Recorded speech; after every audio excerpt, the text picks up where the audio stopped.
Il-Prim Ministru Roberta Bela ħabbar konsultazzjoni pubblika nazzjonali ġdida dwar strateġija aġġornata l-intelligenza artifiċjali. L-istrateġija tnedit fil-qafas ta' Tech Expo fl-MFCC ta' Għali waqt laqgħa tal-Kabinett miftuħa n-nies.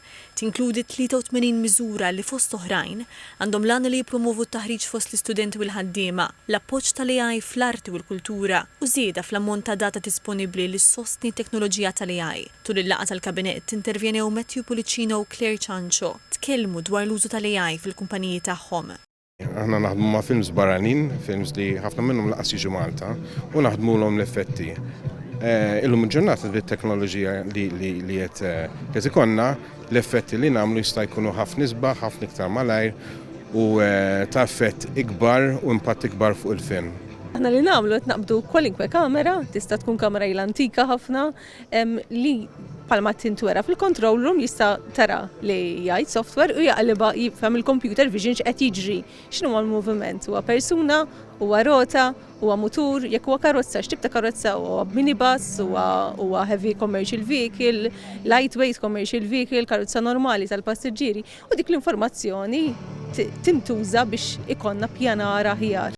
Il-Prim Ministru fakkar li Malta kienet fost l-ewwel pajjiżi Ewropej li introduċiet strateġija nazzjonali dwar l-AI 7 snin ilu u l-pajjiż diġà wettaq 80% tal-miri stabiliti. Qal li l-istrateġija l-ġdida tagħti direzzjoni ċara dwar kif il-pajjiż se jsaħħaħ l-infrastruttura diġitali, kif se jitħarġu aktar ħaddiema u kif it-teknoloġija se tkompli tidħol fis-servizzi pubbliċi bħal dak tas-saħħa. Funzjonijiet bażiċi tal-bniedem bħal teħid tal-pressjoni, il-kontroll taz-zokkor fid-dem, funzjonijiet vitali oħrajn, isir b'apparat illi jitmexxa mill-AI.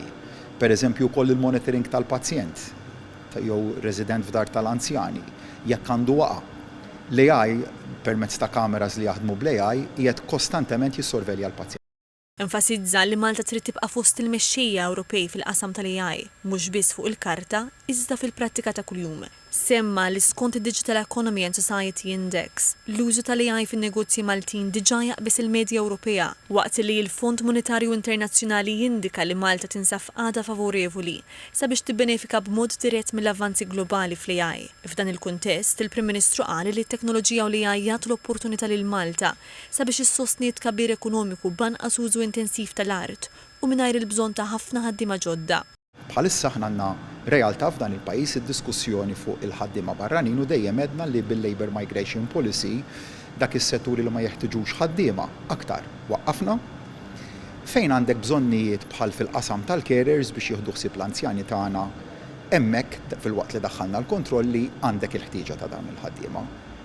Kif l-AI se tkun qed tikkontribwixxi biex il-ħtieġa ta' dak il-carers barranin inkomplu naqsuha.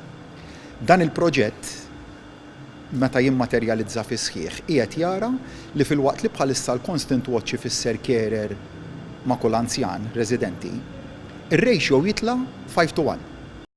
Dr. Bela spjega li l-istrateġija aġġornata tmur jitfit mal-Viżjoni Malta 2050. L-għanu li l-AI tkun teknoloġija li minnha jgawdu kulħadd u li b'mod tanġibli tagħmel id-differenza fil-ħajja tan-nies. Tech Expo qed issir bejn l-20 u 22 ta' Novembru u fiha qed jieħdu sehem bosta intrapriżi lokali li jispeċjalizzaw fit-teknoloġija, l-intelligenza artifiċjali u l-qasam diġitali.